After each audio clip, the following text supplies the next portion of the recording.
dục và sát sinh, phần 6 của 6 phần trong tiết mục Giữa Thầy và Trò, được giảng bằng tiếng Anh vào ngày 22 tháng 12 năm 2018.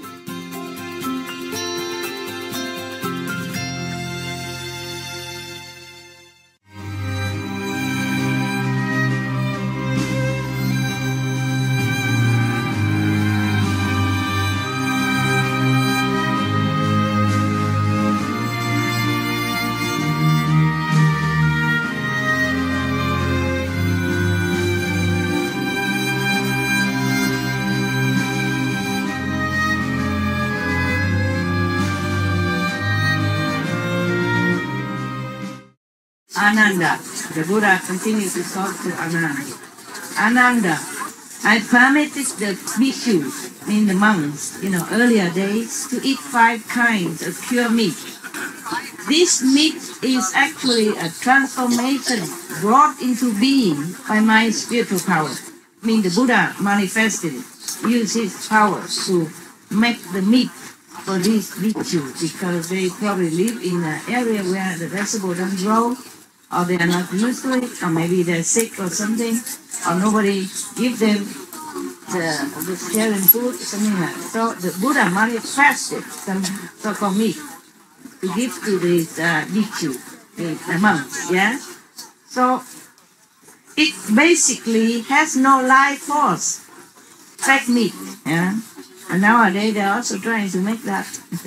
You Brahmins live in a climate so hot and humid, and on such sandy and rocky land that vegetables will not grow. I was right.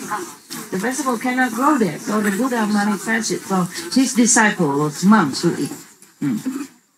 Therefore, I have had to assist you with spiritual powers and compassion. Because of the magnitude of this kindness and compassion, what you eat that tastes like meat is merely said to be meat. In fact, however, it is not meat. See that? Same in the Bible. God has also manifested manna. Yeah, probably God at that time was manifested in a physical form as a master. In the Bible, God manifests manna for them to eat, and then one time, God so-called his disciple or believer of God also asked God mockingly. In the old time, it say that you manifest the manna to our ancestors to eat. Why don't you manifest meat for us? Yeah, and God did manifest meat. Rain down meat for them to eat. And after that, he destroyed them all. So in the Bible also say, meat for the belly, belly for the meat, but God shall destroy both meat and them. So both of these religion that I am acquainted with say the same thing, more or less. Except that the Buddha lived a very long life. He preached over 80 years, so he can tell many things that he knows. And even then he said, what I told you, he said to his disciple, what I told you is just some leaves in my hand compared to the forest. Yeah, of course, so many things he cannot explain in humans' language. I cannot show them in the mundane vision. How can the Buddha say everything? Except you yourself become Buddha and experience it yourself. Okay? So he said, what I told you is just a handful of leaves compared to the forest leaves. Whoa, imagine how little it is, yeah? And then we have so many sutras already. This is just one of them. It's just one of them, and so big like that. And what I tell you now is just a portion of it, a small portion. Understand? I select what's good for you only, it's not too many things, okay? All right, but if I have time, maybe I check out more, whatever, maybe good for you, okay? Or maybe the other sutra, like Lotus Sutra. Other sutra also very, very good. All the Buddhist sutra are very good. So he said, it tastes like meat because of I manifest it, but it's not real meat. It has no life force, no killing. Just nowadays, like we eat vegetarian meat, vegan meat, huh? It tastes very good. the texture and all that look like maybe similar to hamburger, but it's not. There's no killing in it, no life force in it. Even the Buddha manifests, there's no life force of even vegetable. After my extinction, after Buddha's nirvana, after he passed from this world, after my nirvana or extinction, how can those who eat the flesh of living beings be called the disciples of Shakyamuni Buddha? He asked, he said, how can anybody? After he died already, nobody manifests the fake meat for them. So if anybody eat meat, they are not disciple of the Buddha. I told you before in some of my lectures that Buddha said that. It is here, okay? If you don't believe me, you go home and get the Surangama Sutra, page 163. You read it. So this is true, what I said before, that the Buddha said this, said that, is true also.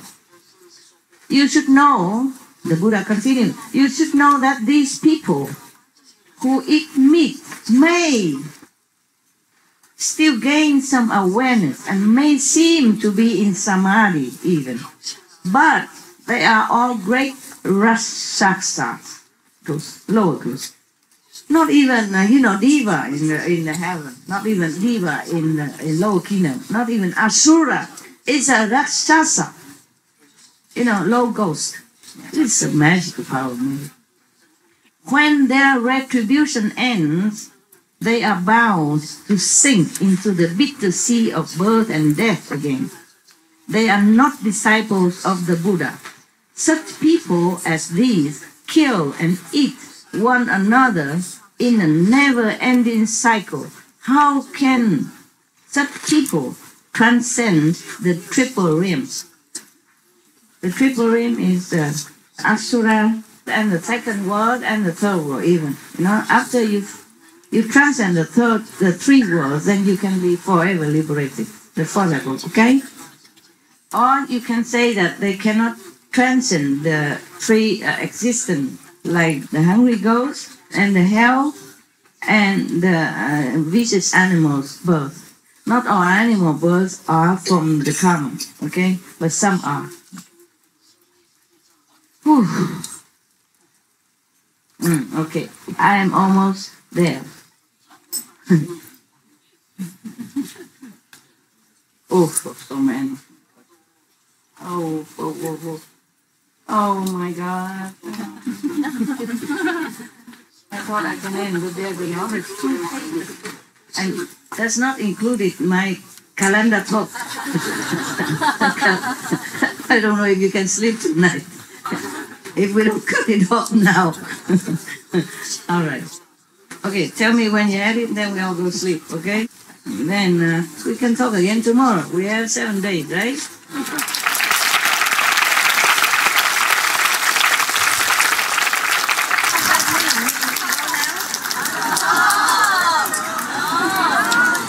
That's why you're clapping. You confuse my ego now. What is it? You like me talk or you don't like me talk? Yes or no? Yes, don't like? Yes, like. Okay, I know. Just joking. I know what you like. Yes. Best is that sit here 24/7. Talk whatever, right? Play the podcast. Peace in Korea, whatever. You like it all. Okay, Buddha continued. When he said to Ananda, because Ananda said he wanted to save sentient beings, remember? Yeah. And he asked the Buddha, how can he do that? Yes. So now the Buddha concluded, more or less, not concluded. I concluded when I concluded. It's not yet. Therefore, Ananda, when you teach people in the world to cultivate samadhi, they must also cut off killing the people, not just the monks and nuns, yeah? So the people in the world, must also cut off killing. This is the second clear and unalterable instruction on purity given by the thus come ones and the Buddhas of the past, the world-honored ones of the past. Meaning all the Buddha, all the saints, teach this way to all people. Yeah, either now or the past. That's what the Buddha said. So the Buddha said, therefore, Ananda, if cultivators of chant samadhi, mean the meditation, the way you do not cut off killing, they are the one who stops up his ears and calls out in a loud voice, expecting no one to hear him. It's like he stuffed his ear, but he talked very loud and yelled loud and then thinking nobody hear him because he himself doesn't. Yeah. But you know everything, my God. What for I'm talking? Huh? You come up here. All right. Very good. Because when you stuff your ears, yeah, and you don't hear even if you talk loud, okay, or anybody talk loud. But you stuff your ear and then you talk loud and then you think nobody hear and you won't disturb anybody anyway. And that is not correct. That's not logical. That's what the Buddha meant. Just an example to make it more clear explanation to Ananda. The Buddha is very patient, don't you think? Yeah. He keeps saying this, saying that, exhausting all kind of explanation, taking his time so that his disciple understand well, you know, and not just understand but understand well. Because the example is more clear, yeah, than just talk.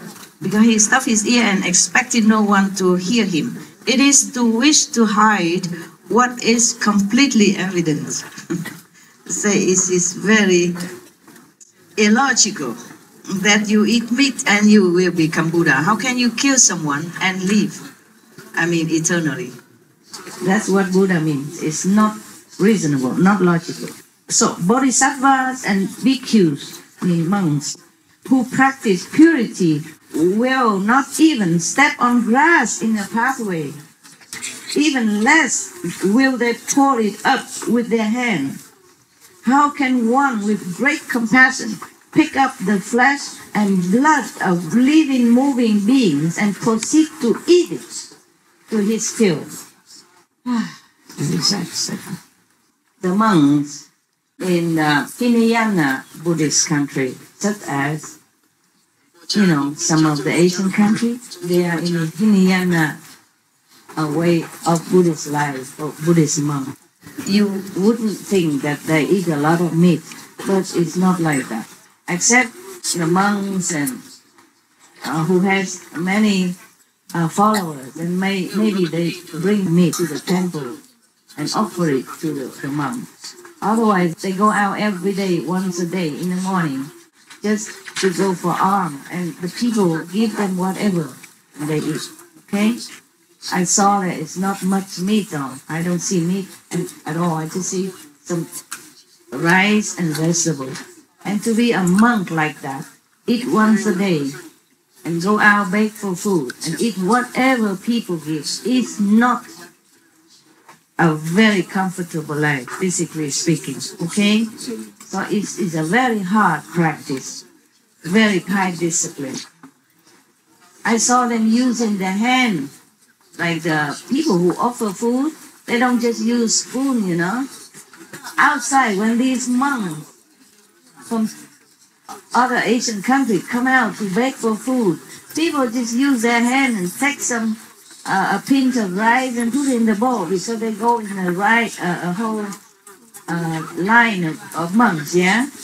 And mostly I see young monks, you know, children monks come out. And they use their hand, God knows if they wash them or not. They use their hand to pick the rice from their pot and give one pinch to each monk. And to the next one, the other would give some vegetables.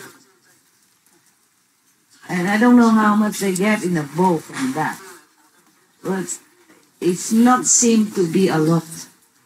So if you think to be a monk is an easy job, a lazy job, just don't want to work and go out beg for food, it's not true, okay? Even the Hinayana monks, they don't just have a good life like that, the way you think, okay?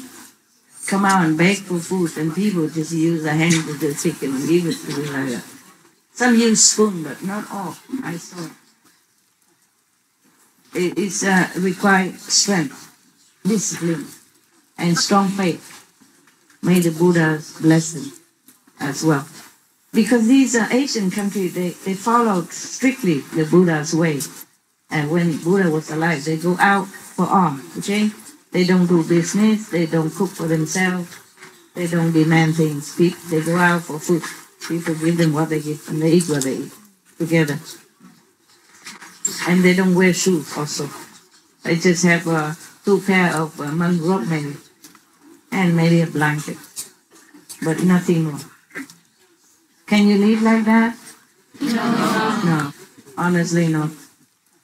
For me, maybe not. The question of hygiene is already to begin to start my problem.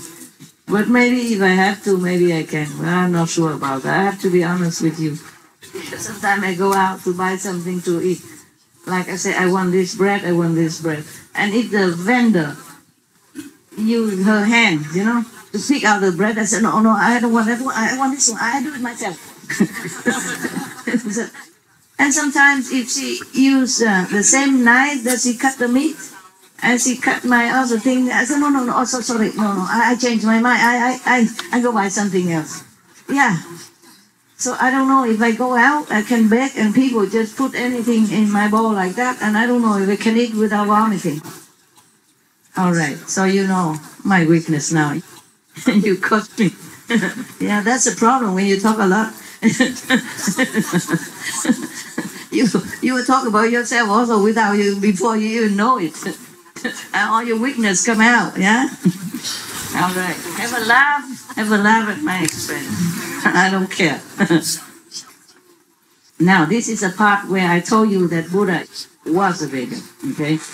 He said, bhikkhus, mean monks and nuns, bhikkhus who do not wear silk, not even wear silk, or leather boots. At that time, the Buddha already so clear. The bhikshu who do not wear silk, or leather boots, or fur, or down from this country, or consume milk, cream, or butter, can truly transcend this world. Hear that. That's the talk of the Buddha. He doesn't even drink milk. He don't wear silk. Some monks are offered silk robe because silk can repel insects and give you comfortable feeling, summer or winter. Yeah.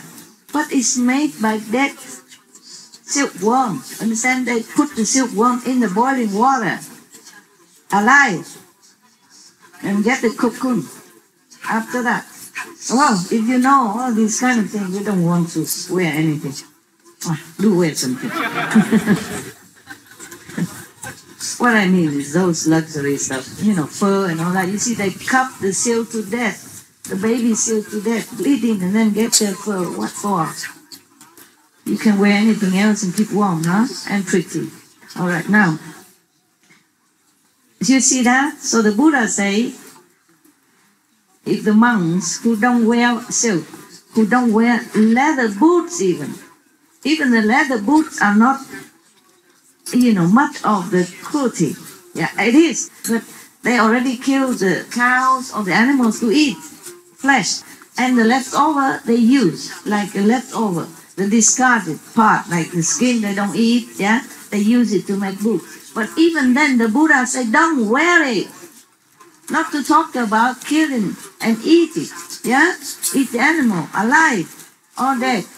So, do not wear silk, the bhikshu. He talked because this is all the monk that he was talking to, yeah? But even then, even a monk who already renounced all the comfort in the world, family, wife, kids, money, fame, profit, renounce it all already, yeah? Already have a lot of merit, virtues, and already gained a good teaching with the Buddha, staying with the living Buddha every day. Still he tells you, don't eat meat, don't wear silk even, don't wear leather boots, don't wear down, from the pluck, the feather from the birds, don't wear down from this country.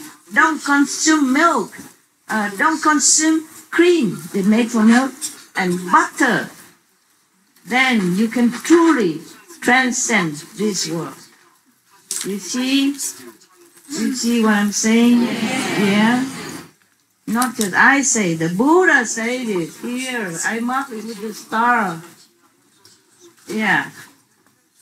I read it long ago, I marked it. I thought maybe one day I'd tell you. But I thought you knew already. But then I said, why? Why not? Just reconfirm it with the authority figure. Maybe you believe it more. Oh, at least some people outside, when they watch my lecture, maybe they can believe more and leave the animals in peace. So, the Buddha continued, when they have paid back their past debt, they will not have to re-enter the triple ring ever again. If you don't wear silk, if you don't drink milk, if you don't take cream, if you don't wear down, if you don't take butter, leather boots, then you never have to enter the circle of life and death again. Okay, now, why? The Buddha asked, why? It is because when one wears something taken from a living creature, one creates conditions with it. Just as when people eat the 100 grains, their feet cannot leave the earth, cannot leave the ground. Yeah? Both physically and mentally, one must avoid the bodies and the byproducts of living beings by neither wearing them or eating them. I say that such people have true liberation. Bravo, Buddha. Thank you very much.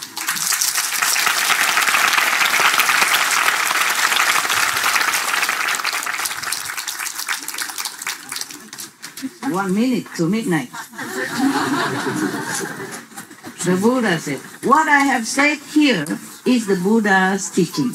He doesn't mean only his teaching, but he means the saints' teaching, the holy people's teaching, past and present, for him.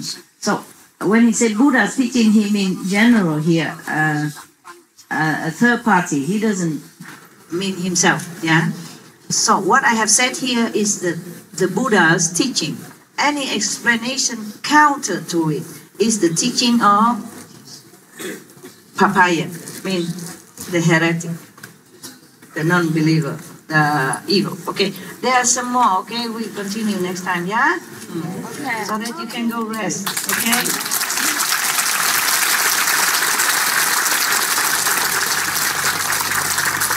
Explain more about the precepts. We should really thank the past masters, monks and nuns and scholars who have taken time to record what the Buddha is teaching after the master's nirvana. And also for the past and present persons, lay or monks or nuns who have really dedicated themselves, sacrificed their time and precious health or under any difficult situation to translate this so that I can read it to you. And we have to thank them. And may they be blessed forever by all the Buddha. Thank you.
Quý khán giả thương mến, xin cảm ơn quý vị cùng xem chương trình hôm nay.